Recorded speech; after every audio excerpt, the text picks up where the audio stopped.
Aminadong isang kahit sang tuka ang isang kababayan at kapuso natin dyan sa Samal Islands. Pero nang dahil sa tulong po ng dilip ng Dole mga kapuso ay naging matamis na raw ang kanyang pamumuhay nang dahil sa kanyang tableya business. Alamin nga natin ang kanyang swaktong kwento sa kanyang swaktong negosyo dito sa swakto ng Super Serbisyo Trabaho at Negosyo. Nasa linya po natin mga kapuso si Hazel Abeliana. Siya pong may-ari ng Merlita Tableya at beneficiaryo po ng Dole Integrated Livelihood Program. Hazel, magandang umaga! Good morning! Hello, Hazel? Yes po, yes po. Ayan. Hello po, good morning po. Ayan, ikaw ay beneficiaryo ng Dole Integrated Livelihood Program. Pakwentuhan mo nga kami, paano ka na naging beneficiaryo ng programang ito ng Dole? Yes po, naging beneficiaryo po ako ng programa po ng Dole po. Naka-avail po ako last year, August. Nag-apply po ako sa kanilang opisina po at saka may produkto po kasi ako, Tableya. Kaya po nakapag-apply po ako. So, balitan mo kami kasi kanina, nakausap namin si Secretary Tol Tolentino, yung sino yung mga qualified. Ikaw, naging qualified ka dahil ano ba yung pamumuhay natin dyan sa Samal Island, Hazel? Ako po, local producer po ako ng Samal Island. Nagpo-produce po ako ng Merlita Tableya po. Kaya po, naka-avail po ako ng kanilang programa po kasi additional po yun ng capital po sa aking business. So, maliit na business po. Paano ka natuto sa pagproseso ng ganyang klase ng negosyo, yung Tableya, Hazel? Actually po, nagsimula po ang aming paggawa po ng Tableya po sa aking nanay po. Siya po talaga ang may idea at unang gumawa po nito sa aming Tableya po. Habang tumatanda po siya, ako na po ang nagpapatuloy ng aming pagpo-produce ng aming Tableya po. So, meron ba kayong sariling plantasyon ng kakao para gumawa ng ganyang klase ng produkto? Sa ngayon po, wala pa po kasi po maliit lang po talaga yung business pa po namin. Wala pa po kaming yung factory po talaga. So, parang bumibili ka lang ng mga produkto tapos yun yung prinoproseso mo para maging tableya. Yes po, ng cacao beans po. So, paano ano yung tulong sa'yo ng DILIP? Paano ka nakapasok dyan? Sabi mo nag-apply ka. Ano yung klase ng tulong yung binigay sa'yo? Kasi kanina inisa-isa ni Secretary yung mga iba't ibang tulong na may bibigay sa mga benepisyaryo ng programang yan. Ano po? Paulit po ng tanong po. Ano yung ibinigay eksakto sa'yo ng Dole para Okay. matulungan ka sa programang yan? Okay po. Nabigyan po nila ako ng cash po. Actually, hindi po siya cash. Cash po siya, pero kinonvert into equipment and raw materials like po ng machine na ginagamit po sa paggiling ng cacao, at saka mga raw materials like cacao beans, yung mga molders din po. Yun po yung naano ko. Actually, 47,300 po yung na-receive ko from Dole po. Tapos nakita ko yung pinapakita namin ngayon sa Facebook Live namin. Pati ba Yes yung po. paggawa ng mga packaging mo, tinulungan ka din ng Dole kung paano gawin yan? Actually po, part din po sila kasi po naka-train po kami. Supported po kami ng sila aming local government ng Island Garden City of Samal to enhance sa amin pong mga packaging, to make it more presentable, at ma-display namin sa mga trade fairs. Ganun po.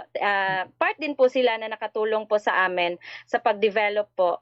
Kasi naka-avail po kami ng mga trainings and seminars po. Oo. Ganon. Yun, at saka yun sa pag-participate dun sa mga trade na sinasabi, no? Talagang Yes po. suportado din kayo ng Dole. Halimbawa, sinasabihan kayo, may trade na mangyayari. So, punta Yes, ka. yes. So, may ganun ding aspeto. Yes po, yes po. Pinapaalam po nila sa amin po na may gano'n, may mga event, ganyan. Kung puwede po na ang aming product ay i-display po nila sa ganyan na mga event po. So gano'n po, malaki pong tulong 'yun sa amin na mga Mm. maliliit na negosyante po. Correct. Tapos nakita ko yung mga pinapakita namin yun sa Facebook live namin saka sa YouTube live namin. Negosyo Yes centers, po. ibig sabihin nasa pasalubong area kayo ng mga bumibisitang turista diyan sa Samal. Yes, yes po.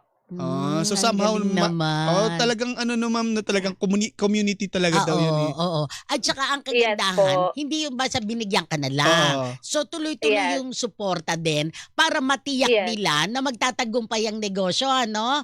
Hey, ano? Hazel. Hazel? Yes po, yes po. Mm. Malaki po talaga yung pasasalamat ko sa aming local government unit, sa DTI, din po sa DOLE po, ganyan. Kasi po hindi lang po nila kami binibigyan ng ah, ah, cash or ano man na help, kundi po tinutulungan nila kami to market po our product po. Hindi lang po dito sa Samal Island, kundi din po sa Davao City, Tagum Wow. City, ganyan po. Yan po. So sa tingin mo Hazel, ano naging sikreto mo sa negosyong tableya mo at isa ka sa mga ikangay nasabi namin kanina, walang-wala pero ngayon nagiging matamis nang yung pamumuhay ng dahil sa tableya mo? Um, si Siguro po, yung ano po, paniniwala lang po talaga sa Diyos, ganyan lang po. At saka sipag, tiyaga, hindi lang po talaga. Kasi po, pag nagsa-start kasi po kayo ng business, hindi po talaga madali. Kasi magsisimula kayo sa sobrang liit na, ang tawag niyon, benta, ganyan. Mm. So, it's up to you po to continue the business po. Continue lang po talaga gano'n at saka dapat quality yung pino-produce mo na product, ganyan lang po yung ano po, para po babalik at babalik po yung customer. Yung Merlita Tableya, Hazel, yan ba ay available na rin sa online o dyan lamang sa mga pasalubong center around Davao and Samal Islands? Puwede po nila ako na ma-contact po. May FB page po ako, Merlita Tableya po. You can order po online sa akin po, na page. Do'n po puwede po mag-message, available po siya. Pero hindi pa po siya available sa iba na mga platform po na, online ano po. Shopee, Oo. Lazada, Yes po, hindi TikTok, pa po siya available Kumbaga po. sa FB. FB, Oo. So may message nyo lang si Hazel. saka Merlita. Yes po. Hazel, ano na nabago sa buhay mo? Nandahil sa negosyong ito na sa tulong ng ilang programa ng Actually po, gobyerno? madami po talagang nagbago kasi po, as an hindi po ako actually po hindi po ako nakatapos ng pag-aaral pero, thankful po ako sa Panginoon, sa idea at saka sa business na ito po. Kasi dati po, sobrang hirap po talaga ng buhay, sobrang hirap kumita ng pera, ganyan. Tsaka wala po kaming sariling bahay dati. Wala po kaming sariling bahay, nakikitira lang po kami, ganyan. Tapos ngayon, sa awa po ng Diyos, saka sa blessings, saka sa pagsisikap, sipag at tiyaga po, may sarili na po kaming bahay, ganyan, at unti-unti na po naming natutupad sa help po ng Panginoon, yung mga pangarap ko po sa buhay po. Yung knowledge ba na natutunan mo sa seminar ay binabahagi mo rin sa komunidad ninyo at may natutulungan na rin bang tableya para maging employee mo? Actually po, yes po, pero hindi pa po ganyan kalaki po yung ano ko, yung production po ng tableya. So, usually mga ano ko lang po kakilala, hina-hire ko sila to help me po na mag-production ng tableya, ganyan lang po.